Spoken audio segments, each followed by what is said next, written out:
welcome back to Book Talk. Today, I am absolutely delighted to have Amy Lynn Green back. And this time, we're going to talk about her amazing book, The Foxhole Victory Tour. And first off, I want the dress. It's just, the cover's great. But what I love about, yes, we have our matching books. I love it Oh, too. It's so fun. yeah, Bethany just did a great job on your cover. But Mhm. what I loved about this story is it's a USO book. So Mhm. the tours, the people, the performers who went on tour, and we always think World War II, which this book is firmly set during World War II, one of my favorite and your favorite time periods. But, USO tours are still ongoing. USO, the service organization, is still very much a part of serving the military.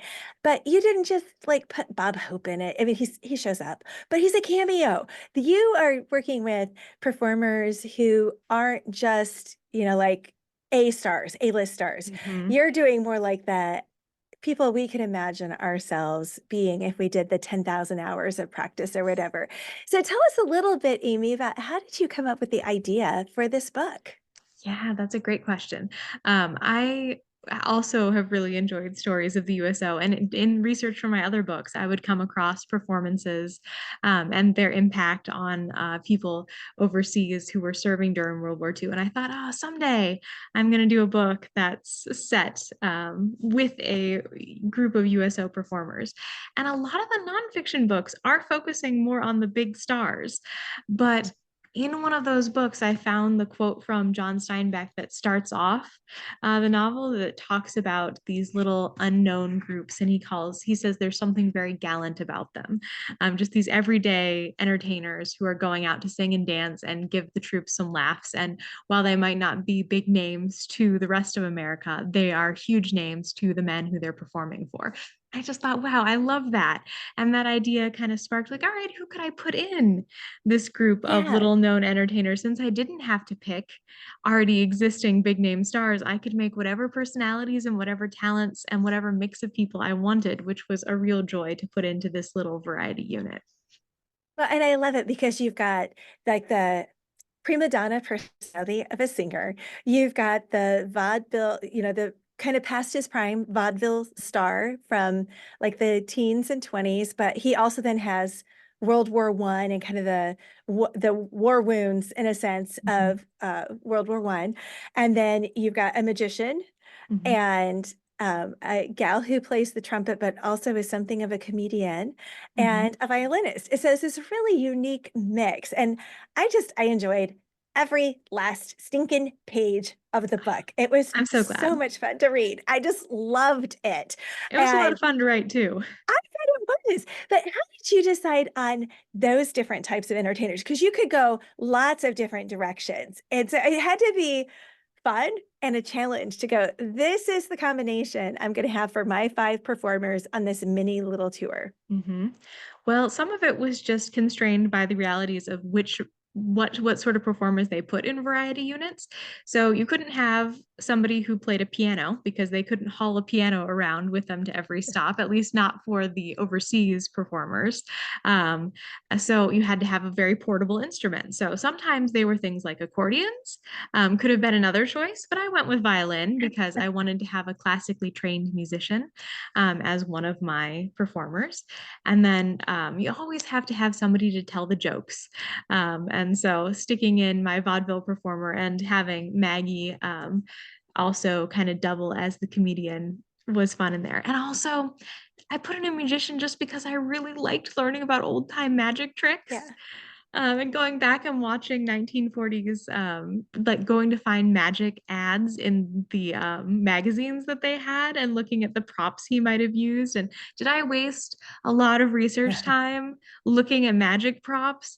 Absolutely. But it was a lot of fun. So that's kind of how I did it. I thought, oh, what kind of show would I be interested in seeing? And kind of slotted the performers into that and made a show out of it. I love it. It was such an interesting mix, and you gave them all great backstories and all of that. Because this really was an ensemble cast. You had a couple who were very strong, kind of point of view characters, but it really was this ensemble feel, Mhm. which can be a lot of fun as a writer. But then it's also a challenge because you have to give them all these backstories, and they have to stand on their own, and They can't just be, oh, now the violinist is showing up or now the magician's showing up. They have to have so much more going on. Um, so when you were thinking about like, oh, I'm going to have a magician or, oh, I'm going to have, the trumpet player is going to come from the Salvation Army background. Mhm. How did you decide that, okay, I want to pull that in? Because I thought that was such an interesting Mhm. idea to have one of the heroines where she learned how to perform by being part of a Salvation Army PK in a sense. She was a preacher's kid, but it wasn't just a preacher, it was a Salvation Army Mhm. captain. Yeah, I actually think that Maggie's background as a Salvation Army daughter came from learning that in World War One, the Salvation Army sent women to the front of World War One and I include this little fact in the book too, to serve donuts to the troops near in the foxholes. And so they were in the line of fire almost, and also to share the gospel with the people they encountered. So donuts and the gospel is a pretty great combination. Yeah. And then I thought, oh, well, I'm not writing a World War One novel this time, so I can put that fact in. But in reading more about the Salvation Army and their contributions to wars in general, I thought, you know what? I have to have a trumpet player anyway. How cool would it be to have her have this background and this connection to kind of a sisterhood of women who have been involved in wartime service through the Salvation Army? So that's how I came up with her background. And it was a lot of fun to think about how her particular style of music is very different from Catherine's classically trained violin, performing on the streets with a mission, as opposed to learning in concert halls and orchestra halls. Just made for a very fun contrast between the two of them, even though they're both musicians. And I loved it because it was a very stark contrast in lots of different ways as well. Now, you set this story where the USO tours went everywhere. So they could have gone to the Pacific, they could have been in Europe, but you chose to put it in North Africa, which again is kind of one of those unsung early places that the US sent a lot of troops. How Mhm. did you pick that? Because I think in some ways, Europe tends to be where a lot of books are set. And then there's also the Pacific where a lot of troops were. So why North Africa? Yeah, you're right. I did start out with kind of you could go anywhere. They went to Yeah. Alaska. They went to the islands in the Pacific, and just very different weather patterns and geography and fun little details you can include. But I picked North Africa mostly because I didn't know a lot about the war in North Africa, which maybe it was made my life harder. That's probably what happened. But I learned so much in doing the research for this book and getting to write about the scenery of Morocco and some of the food that they would be eating on tour there, and kind of what the conditions were and why, like why was France fighting Yeah. America and then not fighting America in North Africa? And so all sorts of political and geographical and cultural details I learned and got to put into this book, which was really a lot of fun. And it's just beautiful too. I think that Mhm. might have been the clincher for me, was looking through pictures of performers in North Africa and just seeing the things that they would have been seeing and just thinking, wow, like that is just, I want to go visit there. And Mhm. so if I can't visit there right now, I can send my characters there. And hopefully readers kind of feel the same way, that they get to travel to a place that they wouldn't otherwise be able to go to. Well, I know I definitely felt that way as I was going through the book because as you were painting Morocco and Tunisia and all Mhm. these different countries that I'm like, ooh, like I've always thought Casablanca would be kind of cool. I love that movie and all that. But I was like, oh, there's so much here that maybe I haven't thought enough about going and seeing. And I felt like I was transported there. So you really did create that sense of space where I was like, okay, now some of the camping, some of the, the planes, firing on them. Don't Yeah, necessarily want to experience that, but sure. you know, the rest of it was really quite fun and interesting and feeling like, you were in the middle of the bazaar and all of that. So it was really well done. But when you think about like the themes for this book, what Mhm. are some of the overarching themes that either did you plan it or did they kind of creep in? And as you were going back through edits and things, you went, oh, wow, I didn't realize that this is kind of what the book was about, but here it is. And it just kind of showed up. How does it work Yeah. for you? I think it's a mix for me. Like, I knew going into this, because my two main characters are musicians, that there was going to be a theme of what is the purpose of music and how does that bring us closer to God? How does that bring us closer to other people? Um, does it have to be only hymns that have purpose? And exploring that through one character who does have a Christian background and one who doesn't really, was really fun for me to think through those questions that I've wondered myself. So that one, I knew that Yeah, was going to be a theme. And then I think looking back on it, because of the personalities I chose for my characters, I didn't realize that what one of the themes that was going to come out was these are two women who are strong women trying to make a name for themselves, trying to find their identity and their place. They're both younger women, sort of making some early mistakes in their life and learning from them. But both of them are kind of realizing what is it like, where is my identity, and like how am I defining myself. And Catherine's yeah, doing that through a romantic relationship in some ways, or like wanting to find a place where she belongs. And Maggie is just, she is going to achieve things, and both of them kind of realize through circumstances that that's not going to make them happy. And yeah, just watching their journey and realizing, oh, like in so many yeah, books where I read strong female characters, they do find their worth in what they achieve or in a romantic relationship. And I'm talking mostly about general market books here, because that's kind of the message that if you find someone to love, or if you find your career and succeed in what your dreams are, then you're going to be happy. But it's just not yeah, something I see reflected in life. And so I hope to give kind of a glimpse at a more full picture of what identity and purpose can look like. Especially for Maggie, I think she comes to find like, oh, like my yeah, identity can be in God and in taking time to rest. So that one I did not see, and yeah. was pleasantly surprised by. And it definitely kind of snuck up. And yet Mhm. when it came, when I saw it, I was like, oh yeah, it fits. And it Mhm. resonated with me, even though I'm not in my early 20s anymore. I was Mhm. like, yep, I'm still wrestling with that. It's something Don't that we I all? think I think women always are wrestling with that idea of if Mhm. I just do more or if I just love more, then I'll be enough. And yet Barbie movie or not, we're all like, yeah, no, there's always more to do. Yeah. So, what's let's shift gears a little bit. Although everybody should run out and get this book because it was fabulous. I truly, truly loved all of it. It was one that I'm under a tight writing deadline right now, and I just kept sneaking away to read it because I'm gonna go get on the treadmill because it's so good. I wanted to keep reading. Um, Wow. so I don't know that even a good book can get me to be excited about being on a treadmill. So good for you. let's see. That's my secret is I Mhm. read when I'm on the treadmill. So I double mean, duty. maybe I should try it. I don't know. So you've been writing for a while, and before Mhm. that, or maybe at the same time, you were in Mhm. marketing and before you made the full switch Yep. to being a full-time writer. But Mhm. if you could go back and talk to your younger writing self, what Mhm. would you tell yourself?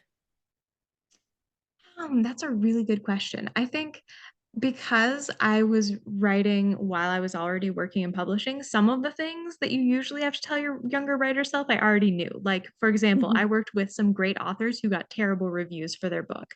Yeah. And you just know it's not every book's going to be for every reader. So I think that was Mhm. helpful to already know going into a writing career. But I think one thing that I'm realizing more now is um, that no writing or research or experience even is wasted as a writer. So even though you might say, oh, I had to cut all of these scenes out of my book, um, I Yeah. now can look back and say, oh, but I wouldn't have come across this idea for this character if I hadn't written those scenes. So Yeah. even though you as the reader may never see them, they still impacted the story in a significant way. And that helps me a lot because I definitely write long and then cut out a bunch of stuff. And so knowing that in the end, that's just part of my process. If it isn't Yeah. somebody else's process, that's fine too. But for me, those pieces that you don't see become an important part of the final product that you do see. And that's really helpful to remember. I love that. And do you ever take those scenes that don't make it into the book and release them to your like newsletter list as, hey, here's a scene and here's why it didn't make it into the book, kind of like the deleted Mhm. blooper scenes on DVDs? Because I like to Yeah. do that. There are a few of them that are long enough and complete enough that I can do that as opposed to just bits here and there. There's a fun one that only got cut because it had no importance to the plot, where Judith, the diva singer, goes on a date with an army person and gets accosted because they think she's in the Women's Army Corps and they're not allowed to date officers. And she gives them the what for. And it's a very fun scene, but it had nothing to do with anything. So it had to be cut. So I might sneak that one out to people in the future. I My think you editors should. even said, you need to save this because this was Yeah. very fun, completely unnecessary, but very fun. And I can totally see her doing that. And Oh, I think yeah. I know where it was supposed to be. I think I Mm, know where it was you going to probably go. do. Yeah. So, when did you first know you were a writer? That's a good question. I've been writing things for most of my life. I haven't written book-length historical fiction until probably about 5 or 6 years before my first novel was published. So I wrote articles, I wrote short stories, I wrote children's plays, like little one-act plays for kids. Some of those things were published, some of those things were just for fun. Yeah. Um, and I think I've always enjoyed storytelling. So if you're asking when I knew I was a storyteller, that was from a pretty early age. And my parents and my teachers all really Yeah. encouraged me in that. So thanks to all the teachers out there for encouraging students to read and write. That's huge. And then I think in reading a lot more historical fiction and finding out how much I enjoyed it, I thought, oh, this is something I would like to try. And of course, I knew that my first several attempts would be terrible, and they were, and no one will ever see it. But the process was so fun that I just kept at it. I love that. Mhm. And I do think that for a lot of us, there was something in our childhood or in our, early years where we were like, we Mhm. discovered we loved storytelling and Yes. we loved words. And then it's Mhm. at different points in our adult life where we had the time or the space or the drive to be Mhm. like, okay, and now I'm going to try something with it. And so it's Yes. just fun to hear when that spark comes Mhm. together or all the elements come together and we're like, okay, now, and then it happens. So, Yeah. what's your biggest challenge right now as an author? I remember when I said that I write way too much and then cut all of the things. Yeah. That's great. I'm currently working on a book that's half set in World War I and half set in World War II, Ooh. which is really fun. It's a mother-daughter story. So the mother's storyline is in World War I, and then she and the daughter are in World War II, which is great. But I told my husband when I planned out this book, it turns out that I just planned a full novel in both timeline, and now I have to figure out how to get it into one novel length. Um, Yeah. so I think my biggest challenge right now is you have the time you have to write one novel, and I'm writing two of them, it turns out, and then cutting out half of it. So probably good time management would be a struggle for me now because I've got a little one at home, and that always makes things a challenge, but in a good way. Like, it's not Yeah. that having a toddler in the house is an obstacle to my writing. It's just one of the things that's an important part of my life, Yeah. that the writing has to happen at the same time, and we'll figure out exactly how that's going to work. Yeah. Absolutely. It's one of those great challenges Yep. and it'll shift and it'll morph, but the writing two books in one, yeah, that would be, I think you're going to have lots of chapters you can give away to Yeah. readers. I so far have cut out a whole half of a book. So, Oh, yeah. Oh, and no, that's it's painful. okay. This is how I do it. It's not, I don't recommend it. I always tell people when they ask about my writing process, I'll say, I'll describe it. But remember, this is descriptive, not prescriptive. Yeah. So when you think about, when you're writing and like your Mhm. process and all of that, Yeah. what brings you joy? Because it's a lot Mhm. of work Oh, sure. and like, even describing your process of where you're writing like two books and you're going to cut a lot out of it. What in that gives you joy so that on the days you're Mhm. like, I just had to cut a scene that I really loved and that my editors loved, but we all agreed it has to come out. So where do you find that joy that keeps you going when you're like, okay, that wasn't fun?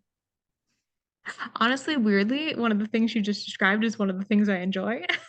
I love it. Because I like cutting things and I like the editing process. The blank page is what's sometimes intimidating to me, and saying like, Yeah. oh, I wrote all these things out of order. Now I've got to fill in the blank spaces in between the things that I knew were going Yeah. to happen. So that's the harder part for me. The fun part is saying, oh, like I knew something was wrong here, but my editors told me what it was, and now I can Yeah. fix it. And that Yeah. just feels so good to be like, oh, like Yeah. different. And when they send it to early readers and they give feedback that I think, oh, that was the piece I was missing. That, and there are some things I love about research and some things I don't. So the things I don't love as much are, oh no, I've got to find the distance between these two cities on roads that no longer exist. And things like that. Yeah. Like the nitty-gritty details are not as fun. They're important and I still do them. But Yeah. we all clean our toilets and nobody like loves that. Yeah. Hopefully we all clean our toilets, Yeah, um, exactly. Good point.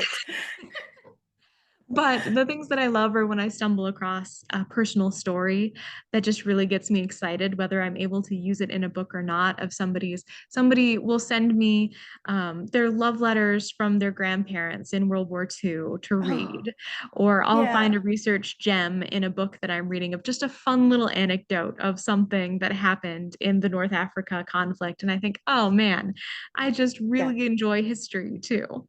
So those are the things I think that are most fun for me in the writing I love that. process. That's awesome. So, okay, a couple quick questions as Yeah. we wrap up. Hmm. Um, Sweet or salty? Usually sweet. Yeah. Yep. And tea or coffee? Tea. I don't even like coffee. Okay, so what kind of tea? Are you an herbal tea or a black tea? Hot cinnamon spice tea every day. Ooh, that Yep. is a fun one. Hmm. It's the tea that tastes least like tea. So You don't like coffee, but you want the tea that tastes the least like tea. I live in Minnesota and it's cold and you have Yeah. to have something warm to drink. So you've got to go with something. Yeah, it's Yeah. true. It's Hmm. true. Plant a plotter or pantser? I Sounds am like you're kind of so in far between. into well, yeah, I have like some vague ideas, but they never end up being the ideas I use. So I'm definitely a pantser. And then how do you celebrate when you get to that magical two words, Mhm. the end? Usually by that point, it's deadline month. And so I'll have some chocolate ready to reward myself. And also, I've been saying no to like playing board games with my husband and friends for a long time because that's my thing that I do for fun. Mm, And so we will yeah. have a board game party. Okay, so now I have to know what's your favorite board game? Recently, I mean, I have lots, but the one I've been playing most recently is Wingspan, which is a bird Oh, collecting board game.